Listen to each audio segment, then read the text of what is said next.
Get right to our first caller. We've got Joanne calling from Nebraska. Joanne, thanks for calling. Thanks, Kevin. Thanks for having me on. You bet. I wonder if somebody could tell me what exactly is traceability and how it affects me directly as a cow-calf producer. Okay. That's a great question. And Bill, maybe I start with you. Maybe there's several of you that like to follow up. But define traceability. So much confusion around this issue. Well, traceability, as it applies to this animal disease traceability program that is being implemented by APHIS, has to do with the ability of our government and our state veterinarians to track an animal back to its herd of origin.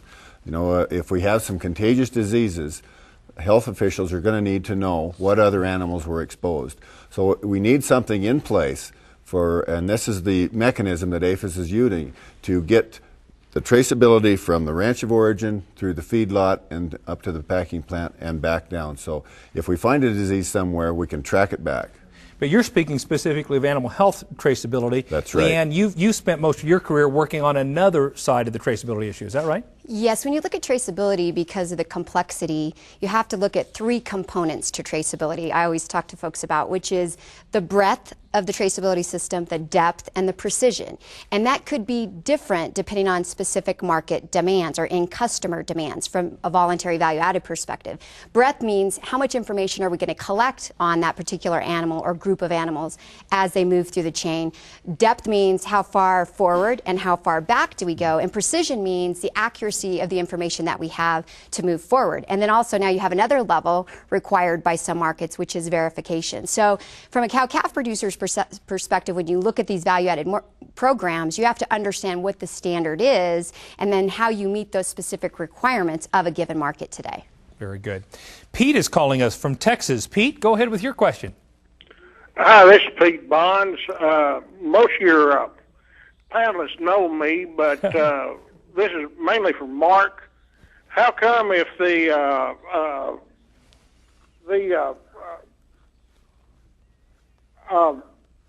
value for the exported cattle are so great, how come we quit getting a premium up in the north and are still getting somewhat of a premium in the south? So the question about premiums and how those fluctuate and so forth, especially given this environment that we're in, that we have such exciting export markets. Right. It's really strictly supply and demand, and there's several programs that pay premiums. The non-hormone treated cattle program pays a premium. The natural program pays a premium. The age and source verified program for Japan pays a premium. And it depends on the number of cattle in the region and the demand by the packer for those cattle. Specifically in Japan, if there's a larger number of cattle available, the price will obviously be down. If there's a smaller number of cattle available and there's more packers bidding on those cattle, obviously the price will be up. And again, a lot of it's predicated on the packer and what kind of orders he has from Japan and how much demand he has for those types of cattle to pay a premium for. Very good. Kenny's calling us from Colorado. Kenny, go ahead with your question. Thank you, Kevin, for having me on. Yeah. Hey, my question is, I fully support the trace back, but I'm a little curious with this listeria outbreak that we had this fall. I realize that's food safety, but they traced that back to an exact farm, and it was contained. I realize there were some deaths involved. My question is there some way to limit liability back to the producer in a catastrophic event like that in case there is a trace back so that the producer doesn't get sued out of business, so to speak? This food safety issue is a huge issue, and we've seen, obviously what's happened in a cantaloupe issue right here in Colorado. Let me ask you, Mark, to begin with that. You're closest to the consumers.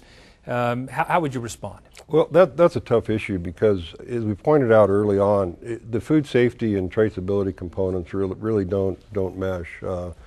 Traceability is really about either animal disease or specific specifications for those cattle.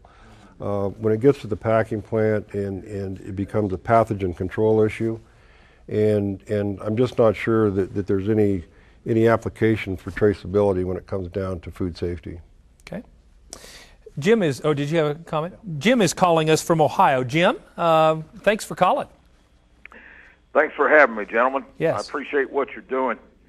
I've got a two-part question. Number one, the thing that probably bothers me as a small producer the most is not being able to utilize state-inspected facilities and being able to market, direct market, on a multi-state basis.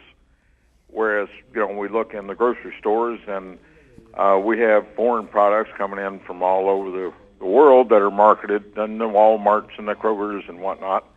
And I really doubt if the foreign processors are near as good as our state-inspected processors. So what's the association doing to try to get that part of the paradigm fixed? Very good. Colin, why don't you take a crack at that? Somebody that wants to take animals to a state-inspected facility and be able to sell them, across state lines and so forth. Where does the organization stand on that? Well, that is a great question. It's been a huge issue for us for quite some time. The good news is, in the 2008 Farm Bill, NCBA was actually able to get language put in there to allow these state-inspected facilities to ship across state lines. So the rulemaking process is in full swing on that. We do have that in place. A lot of the state-inspected facilities are now in the process of getting their certifications and applying through the process. But hopefully we'll have some of those approved and going here before too long, where a lot of these smaller plants, ones that have either a regional brand or a lot of times provide some opportunities, local producers, can get across state lines. Because our perspective has always been, if it's safe enough to eat in Texas, it's safe enough to eat in New Mexico. Absolutely. And that's something we have supported. And as a result of our efforts, we did get the language in to change that. Yeah, that's great news and lots of great opportunities for producers, just like Jim. We'll head out to the West Coast. I understand we have a call from California. Billy, are you there? Yes, I am. Go ahead, sir. Billy Mitchell, fourth-generation rancher here in the Mojave Desert. The issue about this brucellosis, I would like to, I don't care who answers it. We have never had a case of that down here. We've had to vaccinate. And I wonder when we're going to make the state responsible for the animals that are carrying this. And I presume, and I could be wrong, buffalo do carry this still. So if we don't solve it through those herds and these ranchers in the northern country that have these animals going, I mean, how can we resolve that issue? We are down here paying the price for it, and we have had no outbreak here whatsoever. Whoever would like to answer that for me, I would love it. Yeah, maybe I'll give that to Bill. Obviously, great question. We have a very healthy U.S. cattle herd here. And yes, there are some issues. You mentioned one in Montana. Billy's mentioning one out there that really are less about our domestic herd, but they do have implications. How would you respond to Billy? Well, the brucellosis is a tough issue because it is in the elk and the bison in Yellowstone Park. And there is absolutely no willingness on the part of the U.S. park or the Fish and Game to eradicate the disease. So that is going to be a perpetual reservoir. So unfortunately, we're going to have to live with brucellosis in this whole country because we do have that reservoir. Cattle are shipped around the country. We've had an outbreak in every state, Montana, Wyoming, and Idaho that border the park, and it's probably going to continue to have outbreaks on there. APHIS has changed the regulations concerning the area around the park, and they have designated surveillance areas where they have different rules. They have mandatory testing on a lot of those herds on an annual basis. You have to have a plan in place for how you're going to manage for the disease. And so brucellosis is always going to be with us, and another one on a much more national basis is tuberculosis. There's another one that is contagious that we do need traceback on. Very good. Well, this is a great discussion that we've just begun.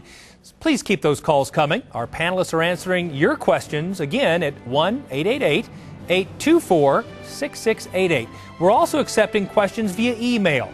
Just email us at c2c@beef.org. And it's a great time to join as a member of the National Cattlemen's Beef Association. Give us a call now at 1-866-USA-BEEF. Stand up for the future of our industry and our way of life.